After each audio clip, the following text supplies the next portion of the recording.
साथियों, हमारे गुरुओं का योगदान केवल समाज और आध्यात्म तक ही सीमित नहीं है, बल्कि हमारा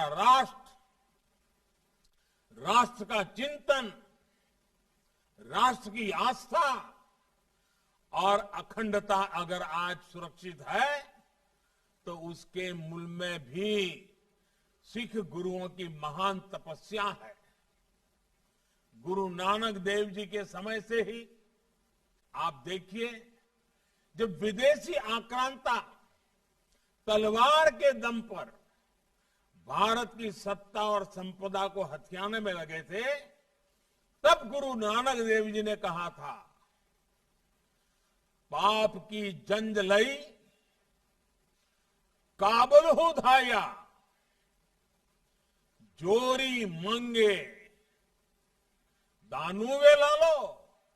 यानी पाप और जुल्म की तलवार लेकर बाबर काबुल से आया है और जोर जुल्म से भारत की हुकूमत का कन्यादान मांग रहा है। ये गुरु नानक देव जी की स्पष्टता थी, ये गुरु नानक देव जी की दृष्टि थी। उन्होंने ये भी कहा था, खुरासान खस माना कि यहां हिंदुस्तान डराया। यानी खुरासान पर कब्जा करने के बाद बाबर हिंदुस्तान को डरा रहा है। इसी में आगे वो ये भी बोले, ऐती मार पई कर लाने तय की दर्दू न आया।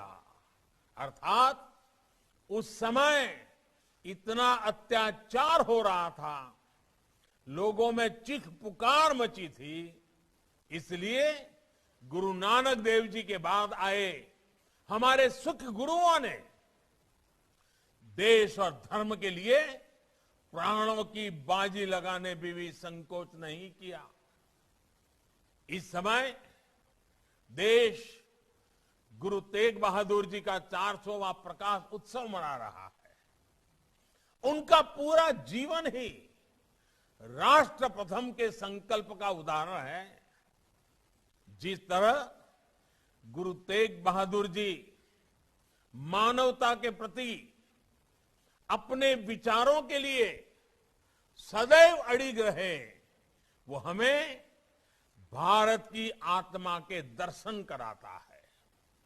जिस तरह देश ने उन्हें हिंद की चादर की पदवी दी, वो हमें सिख परंपरा के प्रति हर एक भारतवासी के जुड़ाव को दिखाता है। औरंगजेब के खिलाफ गुरु तेग बहादुर का पराक्रम और उनका बलिदान हमें सिखाता है कि आतंक और मजहबी कट्टरता से देश कैसे लड़ता है।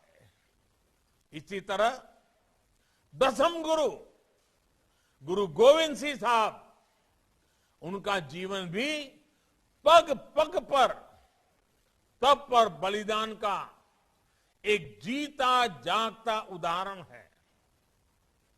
राष्ट्र के लिए, राष्ट्र के मूल विचारों के लिए दसम गुरु ने अपना सर्वस्व न्योछावर कर दिया। उनके 2 साहिबजादों जोरावर सिंह और फतेह सिंह को आतताइयों ने दीवार में जिंदा चुनवा दिया, लेकिन गुरु गोविंद सिंह जी ने देश की आन बान और शान को झुकने नहीं दिया। चारों साहबजादों के बलिदान की याद में हम आज भी शहीदी सप्ताह मनाते हैं और वो इस समय चल भी रहा है। साथियों, दसम गुरु के बाद भी त्याग और बलिदान का ये सिलसिला रुका नहीं। वीर बाबा बंदा सिंह बहादुर ने अपने समय की सबसे शक्तिशाली हुकूमत की जड़ें हिला दी थी। सिख मिसलों ने नादिर शाह और अहमद शाह अब्दाली के आक्रमण को रोकने के लिए हजारों की संख्या में बलिदान दिया। महाराजा रणजीत सिंह ने पंजाब से बनारस तक जिस तरह देश के सामर्थ्य और विरासत को जीवित किया, वो भी इतिहास के पन्नों में दर्ज है। अंग्रेजों के शासन में भी हमारे सिख भाइयों बहनों ने जिस वीरता के साथ देश की आजादी के लिए संघर्ष किया, हमारे आजादी का संग्राम, जलियांवाला बाग की वो धरती आज भी उन बलिदानों की साक्षी है।